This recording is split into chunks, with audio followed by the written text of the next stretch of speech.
Close your eyes and let us travel back in time to a land of rolling green hills, quiet villages, and stone castles standing proudly against the horizon. This is England, in the age we now call medieval.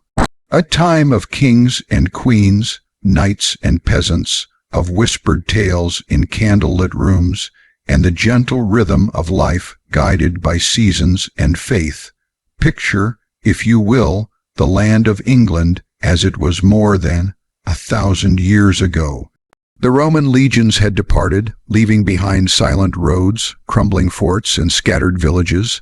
The once grand villas and bathhouses stood empty, their stone walls slowly surrendering to ivy and the creeping touch of nature.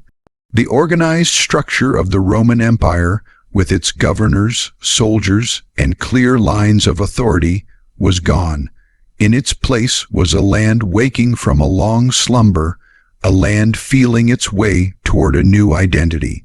England, at this time, was not a single country but a tapestry of kingdoms, each with its own king, laws, and customs.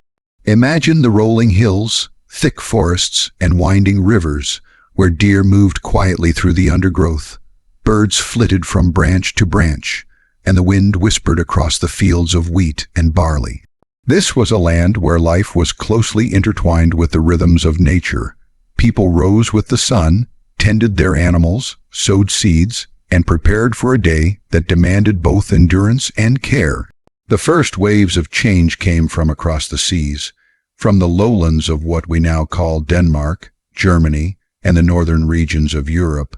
Small tribes began to arrive. The Angles, the Saxons, and the Jutes crossed the waters in sturdy wooden ships.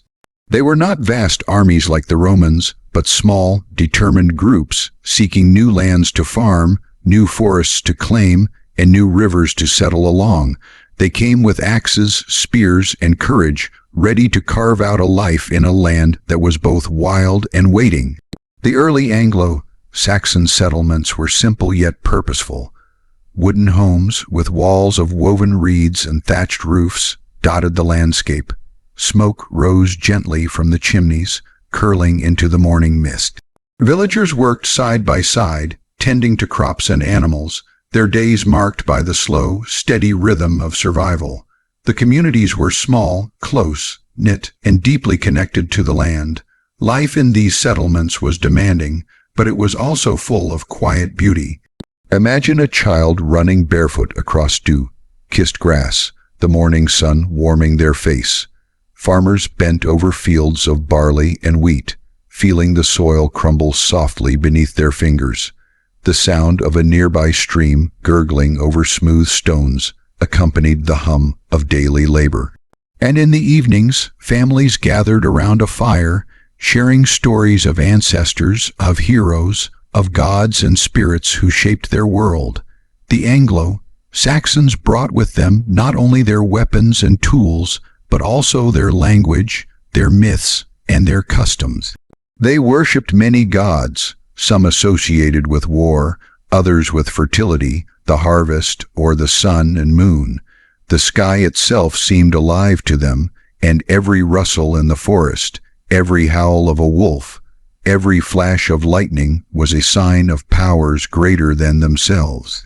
Over time, Christianity began to spread, first through missionaries who traveled long distances, carrying with them sacred texts, crosses, and the gentle message of a different kind of faith. The kingdom structure slowly evolved. There was Wessex in the south, Mercia in the central regions, Northumbria to the north, and smaller kingdoms like East Anglia, Kent, and Sussex. Each kingdom had its own king, its own council of elders, and its own code of law. Alliances were forged, broken, and reforged, often through marriage, tribute, or the occasional battle. Kings were warriors and rulers, but they were also caretakers of their people, responsible for ensuring that the harvests were sufficient, that trade flowed, and that justice was served. Monasteries became a central pillar of this new society. Picture stone abbeys rising quietly among the green hills, their walls thick and enduring. Monks lived within these walls, devoting their lives to prayer, to learning, and to preserving knowledge. By candlelight, they meticulously copied manuscripts, preserving not only Christian texts, but also fragments of Roman and Greek wisdom, poetry, and philosophy. The rhythmic scratching of quills on parchment, the soft chanting of prayers, and the serene hush of these halls created an atmosphere of calm and reflection in a world otherwise marked by uncertainty. These monasteries were more than centers of faith. They were centers of culture, education, and even medicine. Herbs were grown in careful gardens, remedies prepared with knowledge passed down through generations. Travelers seeking guidance, knowledge, or shelter found it within the abbey walls. The monks' devotion shaped not only spiritual life, but also the intellectual and social landscape of early medieval England. Life for the common folk was both arduous and deeply communal. Villagers shared in celebrations and hardships alike. Imagine harvest festivals where people danced and sang, their faces glowing by torchlight. Imagine winter nights where families huddled together for warmth, telling stories that had been passed down through generations, stories of kings and battles, of mystical creatures, and of the land itself. Every season brought a new rhythm to life, sowing in the spring, tending in the summer, harvesting in the autumn, and enduring the cold stillness of winter. Trade slowly developed, connecting communities to each other. Local markets grew, with merchants bringing pottery, tools, and cloth from distant regions. Simple crafts like weaving, blacksmithing, and woodworking became highly valued. Even in small villages, the exchange of goods and ideas wove a sense of connection across the patchwork of kingdoms. Though the period is sometimes called the Dark Ages, there was light in many forms: the beauty of nature, the resilience of communities, the spark of learning in monastic schools, and the richness of oral traditions all flourished. Bards and storytellers wandered from village to village, their songs carrying tales of heroes like Beowulf, preserving not only entertainment, but also the moral and cultural values of the time. The Anglo-Saxon kings gradually consolidated power, creating the foundations of what would later become a united England. Kings like Alfred of Wessex, who came slightly later, would champion education, law, and defense, leaving a legacy that would shape the medieval world. But even before Alfred, the kings and their people laid the groundwork for society: structured governance, codified laws, and a sense of identity rooted in the land. The land itself seemed alive with history. Forests held secrets, ancient burial mounds marked the resting places of forgotten kings, and rivers traced paths that connected communities in ways both practical and symbolic. Life was measured not in wealth or conquest alone, but in the small victories: a successful harvest, the birth of a child, the quiet continuity of family and tradition. In this early medieval period, the seeds of England's identity were being planted. A tapestry of languages, beliefs, and customs began to emerge, woven together by struggle, adaptation, and resilience. And while the future would bring Viking invasions, Norman conquests, and countless upheavals, this era remained the quiet, enduring foundation: a world of misty mornings, flickering hearths, and the steady heartbeat of life in the villages, forests, and hills of early medieval England. As the sun rises over these gentle landscapes, the world is both familiar and foreign. We can hear the distant clang of a blacksmith's hammer, the laughter of children playing by a stream, and the solemn toll of a bell from a nearby monastery. Every stone, every tree, every small village holds a story of people shaping their world, of life and death, hope and perseverance. And as we leave this first chapter of our journey through medieval England, let us pause to feel the quiet strength of these early centuries. Let us remember that even in times of uncertainty, humans create, build, and dream, and let us carry the image of this world, a land of misty hills, whispering forests, and enduring villages, with us as we move forward toward the Viking Age and the next chapter of history. Picture the coastline of England as it was more than 1,000 years ago. Mist rolled across the shore, curling around cliffs and over sandy beaches. The air smelled of salt and seaweed, and the waves lapped quietly against the rocks, as though whispering secrets of lands far beyond the horizon. From across the North Sea, long, sleek ships with dragon-headed prows glided silently through the early morning fog. These were the vessels of the Vikings, fierce warriors and explorers from the lands we now call Norway, Denmark, and Sweden. The Vikings did not arrive in a single wave, but in countless small groups, each driven by curiosity, ambition, or the pressing need for land and resources. They were skilled sailors, navigating treacherous seas with remarkable precision. Imagine standing on the deck of one of their ships, the cold spray of the ocean stinging your cheeks, the wind tugging at your cloak, and the rhythmic creak of the wooden hull beneath your feet. Every man and woman aboard knew that life was uncertain, that the next wave could carry them to glory or to danger. Their first encounters with the English were sudden and terrifying. Villages along the coast, often small clusters of timber homes, were vulnerable to the swift attacks of Viking raiders. The air would fill with the cries of alarm as villagers rushed to defend themselves, the clash of axes and shields ringing across the landscape. Yet the Vikings were not merely destroyers. They were also traders, settlers, and farmers. Over time, some came not to raid but to build, integrating themselves into the land they once threatened. York, known then as Eoforwic, became a hub of Viking activity. It was a bustling town, alive with the sounds of merchants calling out their wares, the clatter of carts over cobblestones, and the creaking of ship masts in the harbor. Here, cultures collided and mingled. Anglo-Saxon traditions met Norse customs, and languages intertwined, giving birth to new dialects and ways of life.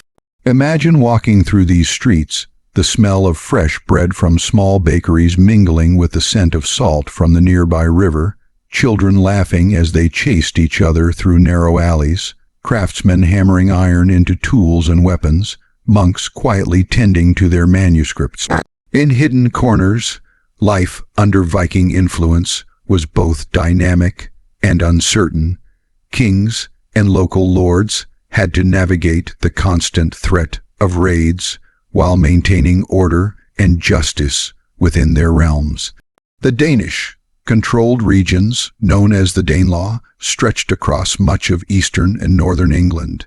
Here, Norse law prevailed, creating a fascinating patchwork of governance across the country. Local rulers adapted, negotiated, and sometimes intermarried with Viking leaders, blending traditions and creating a fragile balance between cooperation and conflict. Amid the chaos of raids and warfare, some of the most remarkable cultural and intellectual exchanges occurred. Vikings were not merely warriors, they were skilled artisans, traders, and explorers. They brought new tools, techniques, and ideas, enriching the daily life of those they settled among. Weapons were crafted with precision, jewelry adorned with intricate knotwork and designs told stories of gods and heroes, and runic inscriptions recorded events and beliefs for future generations. Imagine, for a moment, a quiet evening in a Viking settlement. The sun sets over a serene river, casting golden light over wooden homes. Smoke rises from small hearths as families cook their evening meals. A mother weaves cloth at her loom while her children play nearby, and a father sharpens his axe in preparation for the work ahead. In the distance, the sound of a blacksmith's hammer echoes across the water, mingling with the soft strumming of a lyre as a bard sings of faraway lands and daring adventures. Religion and spirituality played an important role during this period. Vikings worshipped gods such as Odin, Thor, and Freyja, each associated with specific aspects of life and the natural world. Sacred groves and small temples dotted the countryside, where offerings were made to secure protection, prosperity, or victory in battle.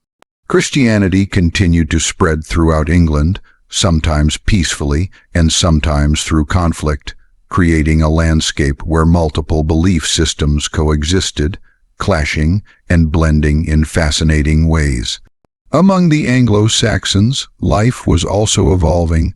Leaders like Alfred the Great, King of Wessex, recognized the threat of the Viking presence and took measures to protect their people. Alfred was not only a military strategist, but also a patron of education and learning. He established fortified towns known as burhs along key routes to defend against raids. He encouraged the translation of important texts from Latin into the vernacular, ensuring that knowledge was preserved and accessible. Imagine Alfred walking through one of these towns, soldiers drilling in the dusty streets, merchants tending to their stalls, and scholars quietly studying under the dim light of oil lamps in small stone buildings. The interaction between Vikings and Anglo-Saxons was complex. While there were violent conflicts, there were also alliances, marriages, and cultural exchange. Trade flourished in some areas, with goods such as wool, grain, furs, and precious metals traveling along rivers and roads connecting the communities. Craftsmen learned new techniques, and ideas spread across the land like ripples on water. Over time, this interplay of cultures shaped the identity of England, blending Norse and Anglo-Saxon traditions into something uniquely English. The Viking Age also brought innovations in navigation, warfare, and governance. Longships allowed for unprecedented mobility along rivers and across seas, enabling swift attacks or the transport of goods. Warriors were disciplined, often organized in tightly knit groups that relied on both skill and courage. Laws were codified in ways that influenced English legal traditions, particularly in areas under Danelaw control. Despite the turbulence, there were moments of extraordinary peace and beauty. Picture a winter evening with snow gently covering the rooftops of a small village. Smoke curls from chimneys and families gather by the fire, sharing stories and songs. Children drift to sleep as parents quietly discuss the plans for the coming harvest. Outside, the river reflects the moonlight, and the soft cry of an owl echoes from the nearby forest. In such moments, life feels fragile yet enduring, a delicate balance between human endeavor and the vast, untamed world around them. The legacy of the Viking Age extended beyond immediate conflicts. It shaped trade networks, introduced new cultural practices, and left an enduring mark on the English language. Place names like Grimsby, Whitby, and Derby remind us of Norse influence, while family names, folklore, and legends carry echoes of a time when the seas connected distant lands and adventurous hearts sought fortune and home alike. By the 11th century, the Anglo-Saxon kingdoms had adapted, resisting some invasions while incorporating others. Alfred's descendants continued to consolidate power, gradually laying the groundwork for a unified English kingdom. Yet the memory of Viking raids, the mingling of cultures, and the stories of bravery and survival remained vivid in the hearts of the people. Imagine walking through a peaceful village at dusk. Children play along the riverbanks, laughter ringing softly in the air. Traders pack up their goods after a long day, while farmers tend the last of the crops under a fading sun. Monks chant prayers in a nearby abbey, their voices rising and falling like the tides. The ghosts of the past linger in the shadows, the ships that once roared into the harbors, the warriors who fought on distant fields. But life continues, resilient and enduring. The Viking Age, with all its violence, exploration, and cultural blending, was a time of transformation. It challenged communities, reshaped societies, and expanded the horizons of those who lived through it. And yet, amid the raids and battles, there were moments of quiet continuity. families gathering by the hearth, scholars preserving knowledge, artisans crafting beauty from wood and metal, and communities celebrating the simple joys of daily life. As we leave this chapter of our journey, let us pause to feel the rhythm of this era, the ebb and flow of fear and hope, the clash of swords and the quiet of evening fires, the unending sea that brought both danger and opportunity. The Viking Age reminds us that history is never simple. It is a tapestry woven from courage and creativity, conflict and coexistence, survival and imagination. And as we move forward into the next chapter of medieval England, the Norman Conquest, we carry with us the echoes of the North Sea, the whispers of misty coastlines, and the enduring spirit of those who lived, fought, and dreamed during the Viking Age. Imagine the land of England in the year 1066. Rolling hills stretch as far as the eye can see, dotted with small villages and meandering rivers that reflect the pale light of dawn. Smoke rises gently from chimneys, curling into the soft morning mist, while shepherds guide their flocks across dew-kissed pastures. Life continues its quiet rhythm, yet beneath this serene surface, the winds of change are gathering, carrying whispers of distant lands and the rumble of armies yet to arrive. This year, 1066, would become one of the most famous in English history. It was a year of kings, of warriors, of battles that would shape the nation forever. At the heart of it all is a man named Harold Godwinson, King of England. Harold is a strong and capable leader, yet his rule is challenged by claims from afar. Across the English Channel, William, Duke of Normandy, looks toward England with ambition in his eyes. He believes the crown is his by right, and he is determined to claim it, no matter the cost. Imagine the morning mist on the coast of Normandy. Longships rest in the harbor, their dragon-headed prows cutting clean lines against the water. Soldiers sharpen their swords, polish their armor, and prepare their banners. William, calm and resolute, walks among his men. Every gesture, every word, inspires loyalty and courage. The ships are laden with not only warriors, but also horses, supplies, and the tools of siege warfare. Each vessel is carefully constructed, designed to sail across treacherous seas and bring men to a new land where destiny awaits. Meanwhile, across the Channel in England, King Harold prepares for the unknown. The kingdom is prosperous, yet tensions simmer. Local lords raise their levies, peasants tend their fields, and the people pray for peace.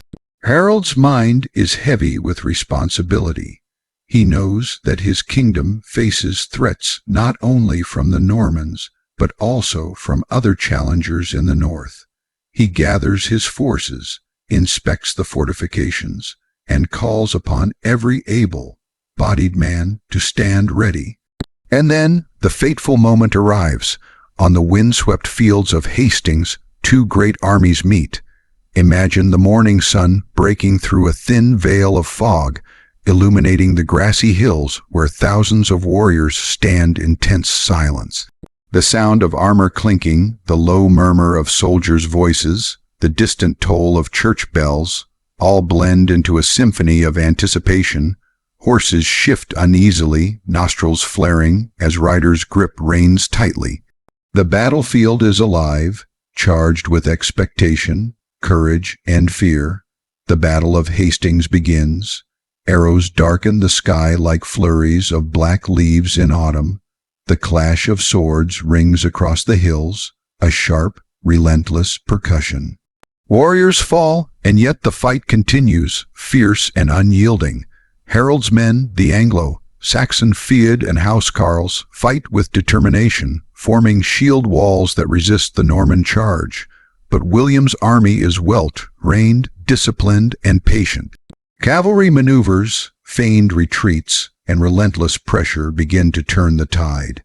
As the sun climbs higher, the battle reaches its tragic climax.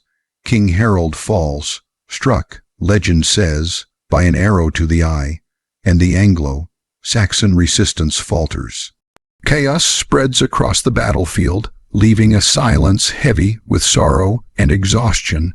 The Norman victory is complete, and William, now known as William the Conqueror, begins the monumental task of reshaping England.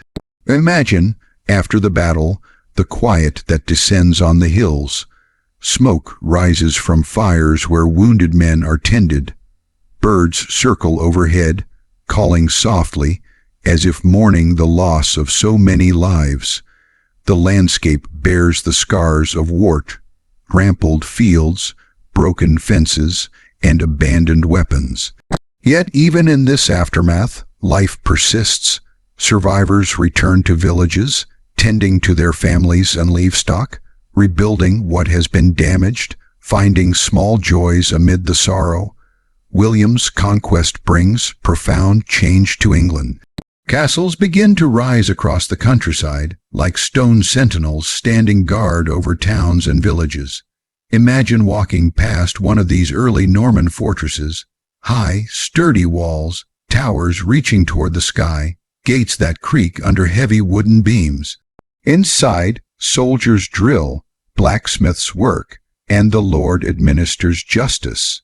These castles symbolize not only military strength, but also the imposition of order over a land that had known centuries of localized, fragmented rule. The Normans also transform the governance of England. Feudalism becomes the new structure of society. Land is granted to loyal nobles, who in turn owe military service and allegiance to the king. Villagers and peasants owe labor and tribute to their lords, binding communities in a system of duties and protection. Laws are codified, courts are established, and the influence of the monarchy spreads into every corner of the kingdom. Life is now organized under a centralized authority, reshaping centuries. Old traditions of local autonomy, language and culture are deeply affected. French becomes the language of the elite, while Old English continues among the common folk. Over time, these languages blend, forming the foundation of Middle English. Imagine listening to a conversation in a bustling market, merchants speaking a mix of French and English, exchanging goods and ideas, laughter and bargaining filling the air. This linguistic blending carries the echoes of conquest, adaptation, and cultural fusion that will endure for generations. Religion continues to play a central role. The Normans rebuild and expand churches and cathedrals, introducing architectural innovations that leave a lasting mark. The majestic lines of the Romanesque style, with its rounded arches and towering stone walls, begin to dot the landscape. Monks and clergy continue their work, preserving knowledge, copying manuscripts, and tending to the spiritual needs of the people. Imagine walking through a newly built Norman cathedral, sunlight streaming through high windows, illuminating carved stone figures of saints and angels, the soft murmur of prayers, the flicker of candles, and the faint scent of incense, creating an atmosphere of reverence and calm. The Domesday Book, commissioned by William in 1086, offers a remarkable glimpse into the transformed kingdom. Imagine scholars and scribes meticulously recording every manor, every field, every stream, and every serf across the land. This monumental survey not only demonstrates the Normans' administrative efficiency, but also provides a detailed snapshot of life in 11th century England. It is a testament to human endeavor, to order imposed on a previously fragmented landscape, and to the enduring curiosity and meticulousness of those who sought to understand their world. Yet conquest is never without its hardships. The Norman takeover brings tension, rebellion, and occasional famine. Villages are taxed, lands are redistributed, and resistance is met with force. Imagine the quiet nights in a small village. Families huddle in thatched cottages, listening to the distant watchfires of soldiers, hearts heavy with uncertainty. the wind rustles through the trees, carrying whispers of a past way of life and hopes for a future that is slowly taking shape. Despite these challenges, the Norman conquest lays the foundations for a New England. Society is more structured, governance more centralized, and culture richer for the blending of Anglo-Saxon and Norman traditions. Architecture, law, language, and governance are reshaped, creating a legacy that endures to this day. The echoes of the conquest are still visible in castles, cathedrals, place names, and even in the rhythm of the English language itself. Imagine walking through a Norman town decades later.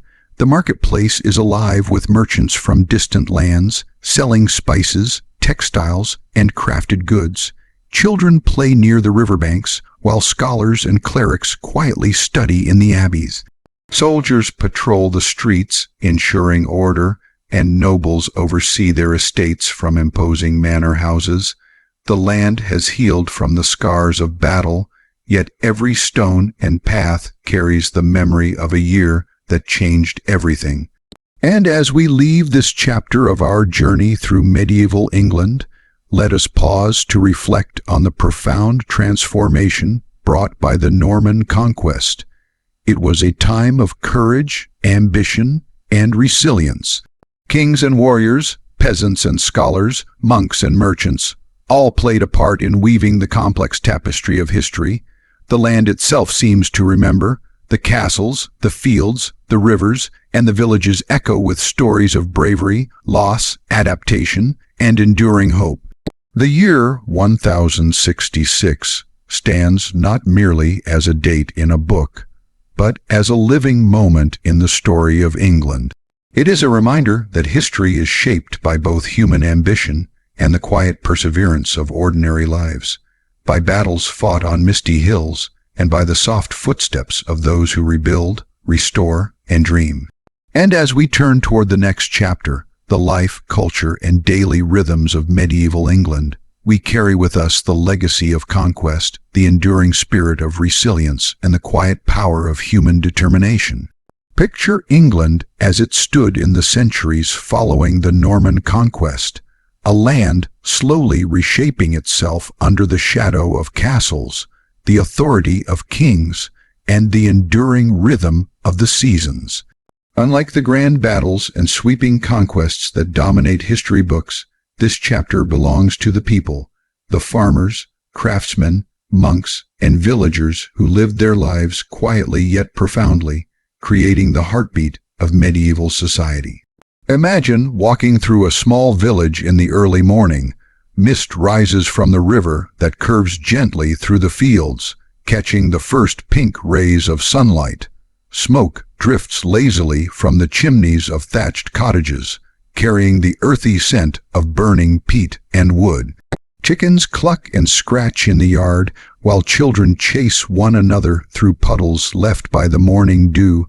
The village is alive, not with the roar of kings and armies, but with the gentle, persistent rhythm of human life. In these villages, life revolves around the land. Fields of wheat, barley, and oats stretch across the gentle hillsides. Farmers rise before dawn to tend the soil, guiding oxen as they plow the earth, sow seeds carefully, and water young shoots. Imagine the feeling of damp soil beneath your fingers, the smell of freshly turned earth, mingling with the sweet fragrance of wildflowers that grow along the edges of the fields. Each season brings a different task: planting in spring, nurturing crops in summer, harvesting in autumn, and preparing for the harsh quiet of winter. Villagers live in small, wooden homes with thatched roofs, often clustered around a common green. Inside, the hearth is the heart of the home, where firelight dances on wooden walls, warming families and cooking their simple meals. Smoke rises up the narrow chimney, carrying the scent of porridge, bread, and sometimes roasted meat. Families gather around the fire in the evenings, sharing stories, singing songs, or mending tools and clothing. The rhythm of life is slow but steady, a careful balance between work, community, and rest. Beyond the villages lie towns and market centers where life becomes slightly more bustling. Imagine walking through a town with narrow, winding streets paved with uneven cobblestones. The air is filled with the scent of fresh bread, roasting meat, and the tang of leather from craftsmen's workshops. Markets are vibrant with activity. Merchants display wool, textiles, pottery, and iron tools. Shoppers haggle and barter, their voices rising and falling like music. Children dart between stalls, laughing and chasing one another. Even in the midst of trade and commerce, the town retains a sense of intimacy, where faces are familiar and news travels quickly. Craftsmen and artisans play an essential role in medieval life. Blacksmiths hammer glowing iron into swords, nails, and tools, the rhythmic clang echoing through the streets. Weavers sit at looms, threading fine wool into cloth, while carpenters shape timber into furniture, carts, and the frames of homes. Potters mold clay on spinning wheels, creating vessels that will hold food and drink for generations.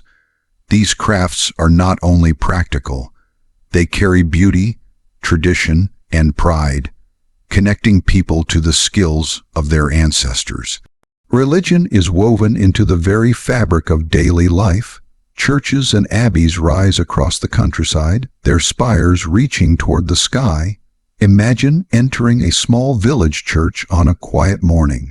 Sunlight streams through narrow stained glass windows, illuminating the stone walls with colored patterns. The scent of incense hangs in the air, mingling with the earthy aroma of the wooden pews.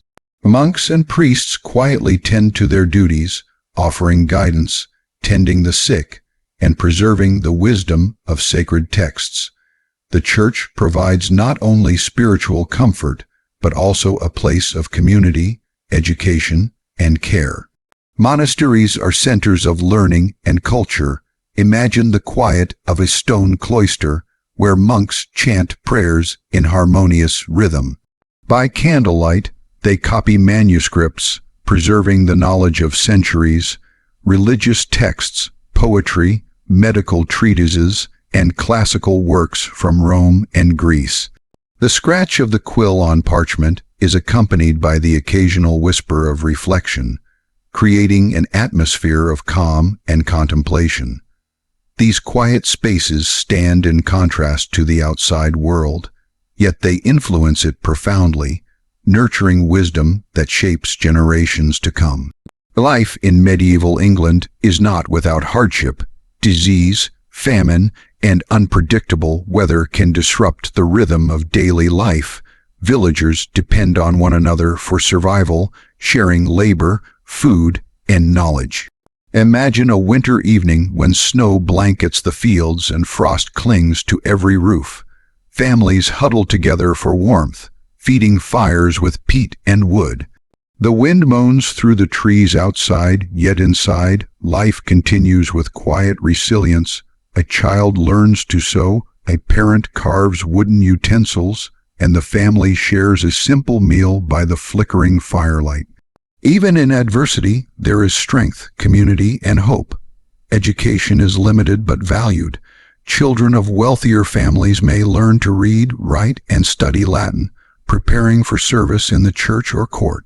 For most, learning is practical. How to farm, weave, or tend animals. Knowledge is shared orally through songs, stories, and hands-on teaching.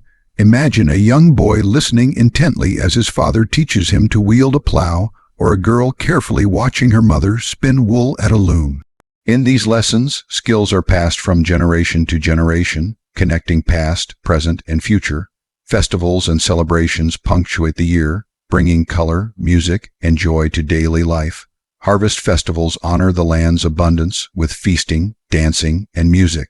Religious holidays mark sacred moments, bringing communities together in prayer and celebration. Weddings, births, and local fairs provide occasions for gathering, storytelling, and laughter. Imagine a midsummer festival with villagers wearing garlands of flowers, the sound of flutes and drums filling the air, children chasing one another across green fields. and the scent of freshly baked bread mingling with blooming flowers. These moments remind the people of life's beauty, even amidst toil and struggle. Food in medieval England is simple but varied.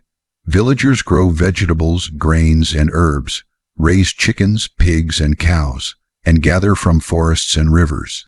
Bread is a staple, often coarse and hearty, while stews simmer with seasonal vegetables and occasionally meat.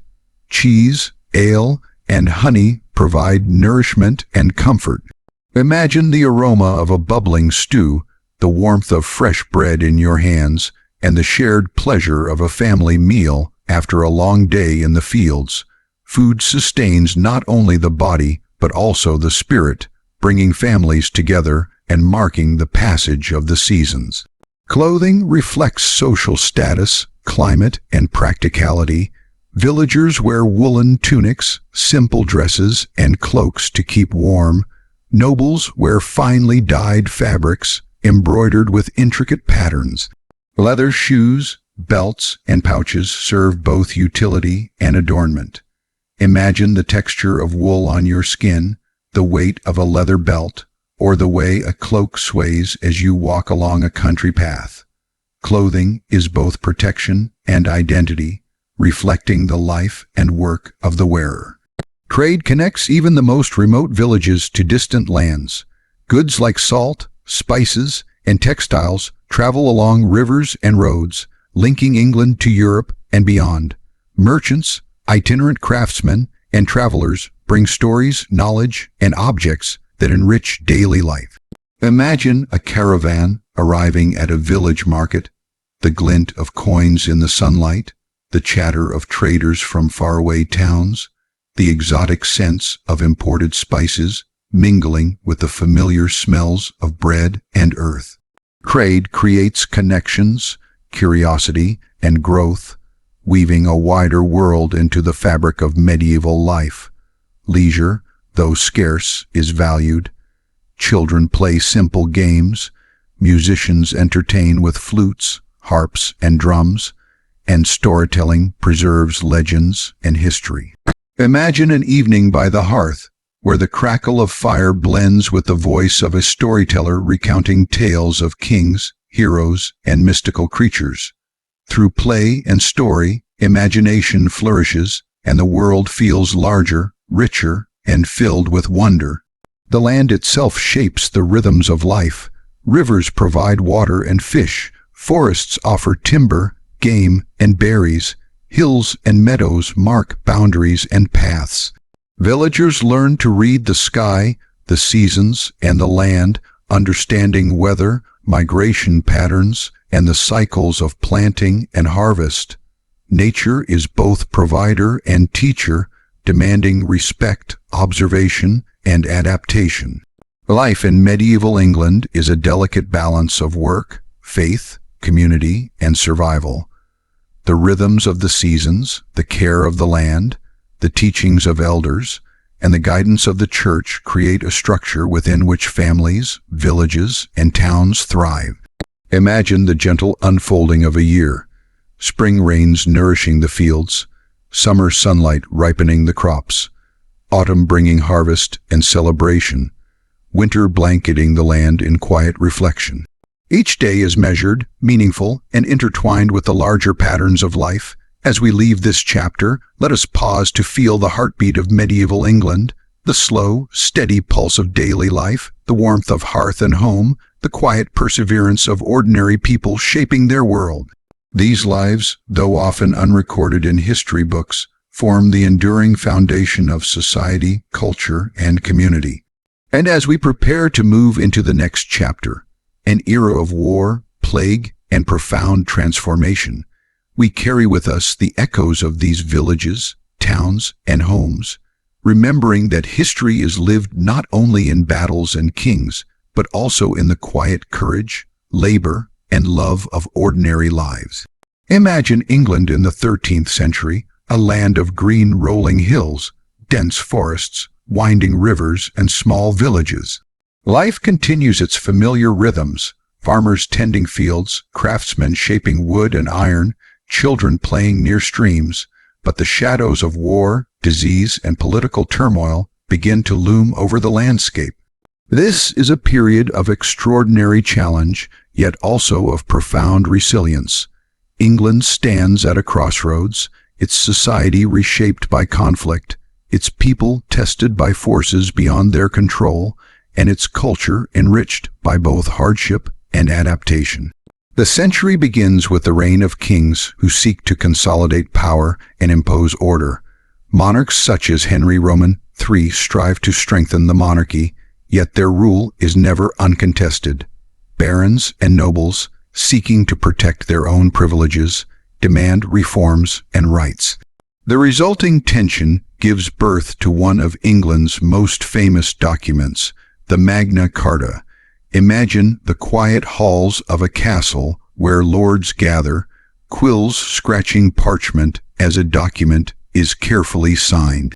It is a moment of compromise, of negotiation, of shaping a future where law and governance are not the whim of a single ruler, but a framework for society. As the 13th century progresses, the specter of war is never far. Across the English countryside, banners flutter atop castles and fortresses.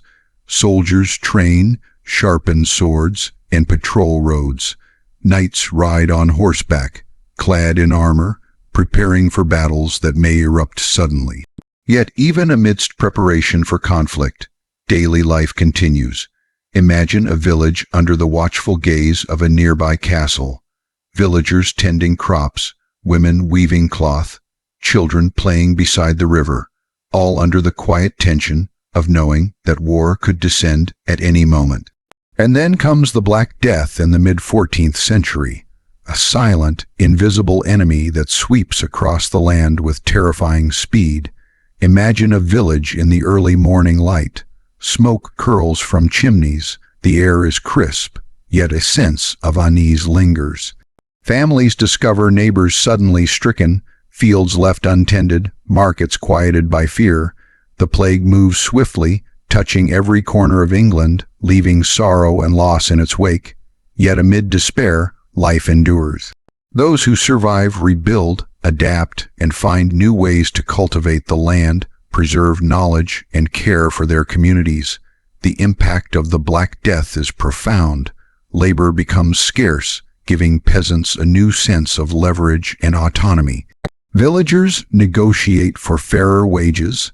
Lords must adjust their expectations, and the social fabric of England slowly shifts. Imagine a peasant walking across a sunlit meadow, the air filled with birdsong, aware that life has changed irrevocably, but also filled with cautious hope for a future where survival brings opportunity. Even in tragedy, human resilience and adaptation shine. During this period, war continues to shape the nation. The 100 Years' War with France begins, stretching over decades, with battles fought across the English Channel and in distant lands. Soldiers march over muddy fields, banners snapping in the wind, the sound of hoofbeats and the clash of swords filling the air. Yet not all battles are fought abroad. Internal conflicts, rivalries between nobles, and succession disputes erupt, shaping the destiny of the kingdom. Imagine the quiet villages as distant armies move through, bringing both danger and trade, fear and opportunity. Amidst warfare, daily life continues in its own rhythm. Markets thrive, monasteries preserve knowledge, and festivals bring moments of joy. Imagine a midsummer evening in a bustling town. Merchants display their goods, children play games, minstrels perform tunes on lutes and flutes, and villagers gather to celebrate with singing and dancing. Even in uncertain times, humanity seeks continuity, community, and small pleasures. Religion continues to shape life profoundly. Cathedrals rise to the sky, abbeys maintain libraries, and clergy offer guidance and comfort. Imagine walking through a stone abbey as sunlight filters through stained glass windows, illuminating monks chanting in serene harmony. Despite the chaos of plague and war, the sacred spaces provide stability, solace, and a sense of order in a changing world. Art, literature, and culture flourish alongside hardship. Manuscripts are illuminated with intricate designs, telling stories of kings, saints, and legendary heroes. Minstrels sing of past deeds and moral lessons, passing history orally from one generation to the next. Even in rural villages, folk songs and tales echo, reminding people of the continuity of life and the wisdom of those who came before. Imagine sitting by a hearth as an elder recounts a tale of valor or morality, the firelight casting dancing shadows on the walls, children listening intently, and the rhythm of storytelling linking past to present. The Wars of the Roses in the 15th century bring new turbulence. The houses of Lancaster and York vie for the crown, their banners and symbols appearing across battlefields and towns. Imagine a field at dawn, mist rising over the grass, banners swaying gently, and the distant sound of armored men preparing for combat. These conflicts leave scars on the land, yet also reshape the monarchy, heralding changes that will stabilize England in the years to come. Amidst these challenges, ordinary life persists with remarkable endurance. Farmers cultivate crops, women manage households, children learn practical skills, and villages maintain their traditions. Imagine a winter morning in a small village. Frost clings to rooftops, smoke rises from chimneys, and villagers move quietly through the snow-laden streets, tending animals and preparing for the day. Despite external chaos, the rhythms of work, family, and faith continue, a testament to human perseverance. Trade and economic activity expand during this period, even amidst disruption. Rivers carry goods, roads connect towns, and markets flourish in larger settlements. Wool, cloth, grain, and metalwork move from village to city, creating networks of commerce that link England to Europe and beyond. Imagine a traveling merchant arriving at a town, the smell of spices mingling with the earthy scent of grain, the sound of coins exchanged, and the quiet fascination of villagers seeing objects from distant lands for the first time. Trade becomes a lifeline, enriching culture and fostering connection. Despite war and disease, the natural world continues to shape daily life. Rivers provide fish, forests supply timber and game, and hills and meadows dictate patterns of settlement. Villagers learn to read the signs of weather, the cycles of planting and harvest, and the rhythms of nature itself. Imagine walking through a sunlit meadow in late spring. Wildflowers sway gently, bees hum in the air, a stream glints in the sunlight, and the soft wind carries the fragrance of earth and grass. Life is intertwined with the natural world, a balance of labor, observation, and respect. Education and literacy expand slowly. Monasteries and cathedral schools educate the sons of nobles, clergy, and occasionally wealthy merchants. The knowledge of Latin, scripture, and classical texts grows, while practical knowledge, farming, carpentry, weaving, is passed through apprenticeship and family teaching. Imagine a young scribe bent over parchment in a quiet stone room, quill scratching as he copies a manuscript by candlelight, preserving wisdom for future generations.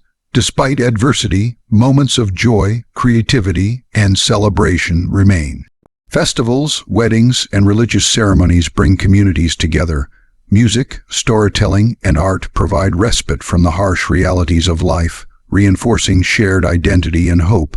Imagine a village feast with tables laden with bread, cheese, roasted meat, and ale.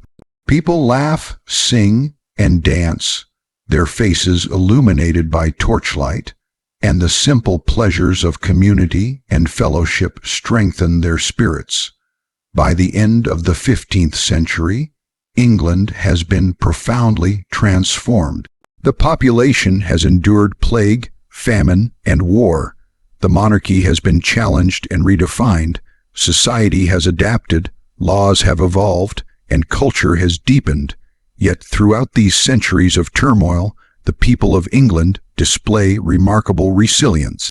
They rebuild, adapt, create, and persevere, ensuring that life continues and that knowledge, culture, and traditions endure. As we leave this chapter, let us pause to feel the rhythm of medieval England in these centuries of trial. The echoes of battlefields, the quiet smoke of cottages, the chants of monks, the laughter of children, and the music of festivals all remind us that history is lived not only in great events, but also in daily persistence, courage, and community. Life endures even amidst war and plague, and the spirit of the people carries England forward toward the dawn of a new era.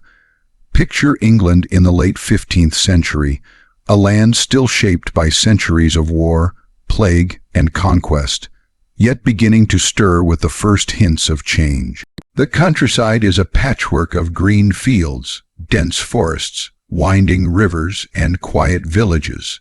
Smoke curls from chimneys into pale morning mist, while the soft sound of livestock and the distant clatter of carts moving along cobbled streets create the steady rhythm of daily life. Life is still simple for many, yet the world around them is slowly transforming. The Wars of the Roses, which had marked much of the previous century, come to an end with the rise of Henry Roman VII, founding the Tudor dynasty. Imagine the grandeur of the royal court, banners fluttering in the sunlight, courtiers bowing with deference, and the king walking calmly through halls adorned with tapestries depicting legendary English victories. Stability begins to return, and the monarchy consolidates power, bringing order after decades of conflict. Yet even as the crown asserts itself, the lives of ordinary people continue their quiet rhythm, fields plowed, livestock tended, and families gathering around the hearth. Villages and towns thrive as trade expands and markets flourish. Imagine walking through a bustling market in a town like York or Canterbury. Merchants display vibrant textiles, fine pottery, and imported spices. Children chase one another between stalls. The air is filled with the sense of bread baking, roasting meat, and fresh herbs. Towns grow in importance, providing not only commerce, but also centers of learning, culture, and social interaction. People from villages travel to towns to sell goods, purchase necessities, and exchange news, connecting communities in ways both practical and meaningful. Agriculture remains central to life. Fields are carefully tended, following the cycles of the seasons. Farmers plant and harvest crops, tending livestock and ensuring food for their families and the surrounding communities. Imagine the gentle rhythm of a day in spring, the soil soft beneath your fingers, the scent of freshly turned earth, and the sunlight glinting off young shoots of wheat and barley. Life is shaped by the natural world, by the steady progression of days, and by the labor required to sustain it. Yet this is also a period of change. Advances in technology and knowledge begin to touch daily life. Watermills and windmills become more common, grinding grain efficiently, while improvements in plowing, irrigation, and animal husbandry increase productivity. Imagine a small village where a watermill turns slowly in the river's current, its rhythmic creak a steady companion to the hum of the village. Farmers bring grain to be milled, sharing news and stories, and the hum of progress blends with the timeless cadence of rural life. Education and literacy grow, especially among the emerging middle class. Grammar schools appear in towns, teaching reading, writing, and arithmetic. Wealthy families hire tutors for their children, and monasteries continue their work in preserving texts and fostering learning. Imagine a scholar bent over parchment by candlelight, quill scratching as knowledge is copied and preserved. Knowledge becomes a bridge between the old and the new, connecting generations and shaping the future. Religion remains central but also begins to face challenges. the church continues to guide daily life, overseeing baptisms, marriages, and funerals, while monasteries, abbeys, and cathedrals flourish. Yet murmurs of reform begin to circulate, questioning long-held practices and emphasizing personal faith and direct access to Scripture. Imagine a quiet Sunday morning in a village church, sunlight streaming through stained glass, the soft hum of prayers, the aroma of incense, and a sense of continuity, even as new ideas slowly stir within the minds of the faithful. Art and culture blossom during this period. Manuscripts become increasingly ornate, music grows more complex, and architecture begins to show signs of early Renaissance influence. Imagine a cathedral in progress, stonemasons carefully carving intricate designs, scaffolding reaching toward the sky, and artisans painting delicate scenes on walls and ceilings. The combination of skill, patience, and imagination transforms buildings into lasting works of beauty, reflecting the evolving spirit of the age. The exploration of distant lands begins to capture the imagination of English sailors and merchants. Rumors of faraway lands, spices, gold, and knowledge spark curiosity and ambition. Imagine the quiet anticipation in a small port town, wooden ships creaking in the harbor, sails furled, sailors preparing provisions, and merchants dreaming of trade with lands beyond the horizon. The seas promise both danger and opportunity, a metaphor for the broader transition from medieval to early modern England. Daily life continues its steady course amidst these broader transformations. Villagers rise with the sun, tending fields, caring for animals, and preparing food. Women manage households, spin wool, weave cloth, and nurture children. Children learn skills from their parents, gradually preparing to assume the responsibilities of adult life. Imagine a winter morning, frost covering the rooftops, smoke rising from chimneys, the smell of bread baking, and families gathered around the hearth, sharing warmth and stories. Even as the world changes, these rhythms endure, connecting past to present. Trade and commerce flourish further in towns and along rivers. Wool becomes a major export, connecting England to European markets. Craftsmen and merchants grow in importance, providing goods, services, and connections beyond the village. Imagine a town fair, stalls displaying cloth, pottery, and imported spices, the chatter of merchants, the laughter of children, and the steady rhythm of coins exchanging hands. Commerce links communities, spreads ideas, and enriches daily life. Fashion and clothing begin to reflect greater complexity and social distinction. Nobles and wealthy merchants wear elaborately dyed fabrics, while peasants continue with practical woolen tunics, simple dresses, and leather shoes. Imagine the vibrant colors of market day, deep reds, rich blues, and earthy tones mingling in a tapestry of movement and life.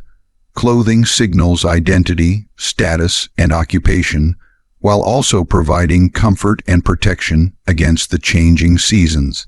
Food remains tied closely to the land. Villagers rely on bread, vegetables, dairy, and occasional meat, while towns have access to imported goods such as spices, sugar, and wine. Meals are communal, reinforcing bonds among family and neighbors. Imagine a long table in a village hall during a harvest festival, bowls of stew steaming in the cool autumn air, bread broken and shared, laughter rising as people celebrate abundance and community. Food nourishes both body and spirit, providing continuity and comfort in an era of change. Warfare continues to influence life, though differently from earlier centuries. Castles remain symbols of power, but the nature of conflict evolves. Gunpowder begins to appear in rudimentary form, and armies incorporate both traditional knights and emerging infantry forces. Imagine a castle atop a hill, banners fluttering, soldiers training in the courtyard, blacksmiths forging weapons, and the quiet vigilance of those tasked with defending both the structure and the surrounding lands. Security remains essential, even as society grows more complex. Despite these challenges, England experiences a slow cultural flowering. Literature, poetry, and music become increasingly sophisticated. Tales of chivalry, romance, and morality circulate, both orally and in manuscripts. Imagine a candlelit chamber where a poet recites verses, the flicker of firelight dancing across attentive faces. Stories entertain, instruct, and inspire, connecting communities across time and space. The natural world continues to frame life. Rivers, forests, meadows, and coastlines provide sustenance, resources, and inspiration. Villagers observe seasonal changes, study the behavior of animals, and adapt to climate shifts. Imagine walking through a spring meadow, wildflowers swaying, bees humming, and sunlight glinting off to laden grass. Nature shapes daily life, teaching patience, observation, and respect for the cycles of the earth. By the dawn of the 16th century, England is poised on the threshold of the Renaissance. Education, art, exploration, and commerce are flourishing. Society has grown more complex, law and governance more structured, and culture richer and more diverse. Yet life for ordinary people continues in its quiet rhythm, anchored in family, faith, and the land. Villages, towns, and cities hum with labor, trade, and celebration, while the echoes of past centuries, plague, conquest, war, and resilience, remain alive in memory and tradition. As we leave the medieval era behind, we carry with us the sights, sounds, and rhythms of daily life. The smoke rising from a thatched cottage, the clatter of a blacksmith's hammer, the soft murmur of prayers, the laughter of children at play, and the slow passage of seasons over fields and forests. England has endured centuries of change, conflict, and challenge, yet its people have persisted, adapted, and shaped a society that will continue to evolve into the modern age. The end of the medieval era is not a moment of sudden transformation, but a gradual unfolding, a blending of tradition and innovation, hardship and hope, stability and curiosity. It is a time when ordinary lives intersect with extraordinary history, when the rhythms of daily labor coexist with grand political and cultural shifts, and when the enduring spirit of humanity ensures that life, culture, and knowledge continue to flourish.